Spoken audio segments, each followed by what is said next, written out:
अग्निकांड में चारि बखरा घर पोड़ी जली पाउंस सरकारी सहायता जोगाई देवाको ग्रामवासी दाबी। धामनगर ब्लॉक पधनी ग्राम पंचायत कंठीतोल ग्रामर स्वर्गत बिकलबंधु बेहरा घर मंगलवार मध्याह्न अग्निकांड घटी चारि बखरा नड़ा छपर घर समेत बहुमूल्यवान सामग्री पोड़ी जली संपूर्ण नष्ट हो जाइछि। घर बहुत जोर जलुथिबारु स्थानीय लोकों द्वारा आयत्त करने संभव नथिला। कौनसी सूत्रु खबर पाई धामनगर अग्निशम बाहिनी पहुंची निआंको आयत्त करथिले। हेले घरे थिबा धान चाउल घर उपकरण सह बहुत जरूरी कागजपत्र और नगद 10,000 टंका पोड़ी पाउंस हो जाइछि। हेले अग्निकांड कौनसी कारण जना पड़ी नहीं। हेले दुखद समय बिकलबंधु परिवार एवं क्योंठी रहिबे और परिवार केमिति चलिबो से नै दुखरे अछंती। तुरंत सरकारी सहायता जोगाई देबा सह सरकारी घर जोगाई देबाको स्थानीय ग्रामवासी दाबी करिसंती।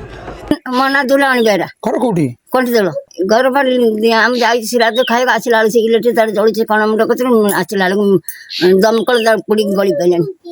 आपन को के खबर दला? हम तकी छुआ सब दौड़ी गले।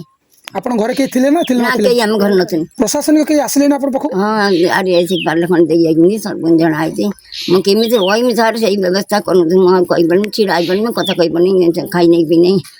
कौन सब पुड़ी को जली आई? सब पुड़ी जली आई सब कोन देखे सब किछ नहीं सब पुड़ी नि अंगार देखि पर नदिला देखि घर केमि जली की कुड़ा है म मिचर कहू ना।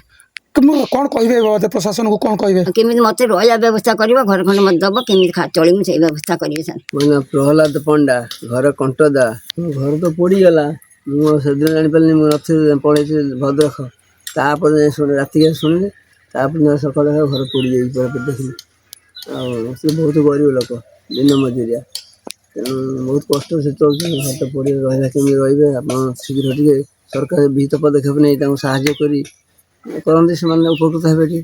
मो ना देवाशीष मिश्र ग्राम कंटीदोल पंचायत प्रधानी पंचायत धामनगर निर्वाचन मंडल 6 दिन पूर्व इलेक्ट्रिक करेन्ट द्वारा ये माँगर आसनगर माँगर घरटी पोड़ी जाइथिला जा फल पाखाख लोक मैंने किसी साहाय्य करते आरआई एक विषय जाणी आसी पाल खंड देते तांकर से निआरे सबु प्रकार क्षति क्षयक्षति हो जाए सी एकाटिया बुढ़ी माटे घर आपण मैंने मीडिया भाई मान द्वारा देखा चाहूँगी जे आपण मैंने देखते अवस्था कौड़ा घर समस्त सुना गहना एमती कि बासन कुसन पर्यटन पलि जाता आम स्थानीय ग्रामवासी किसी कमल आउ किसी खाद्य देलु आम किसी साहाय्य करूना आम पाखे किसी ना आम साहाय्य कर मु मीडिया भाई मान द्वारा प्रशासन एवं आमर आखपाखर सबू स्वयं सहायता गोष्ठी एवं जो मैंने आमको किसी साहाय्य करें ये माटी को टी आसी साहाय्य करूँ आपण मैंने देखते सी पूरा माने पाल खंडे भी पाखे ना से जो अवस्था रोचे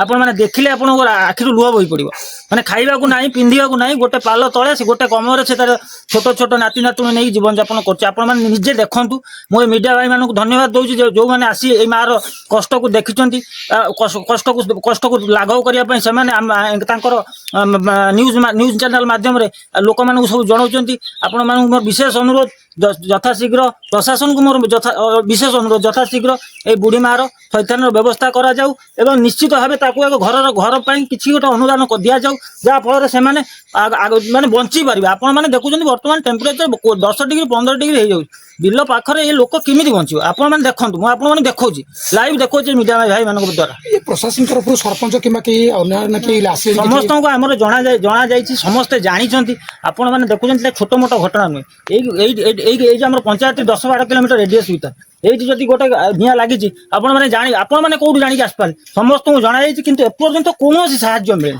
मुझे हाथ जोड़ी रिक्वेस्ट करुचे बुढ़ी माँ को रक्षा करो। दामनगर फिरोज सांग रिपोर्ट कोणार्क न्यूज 24।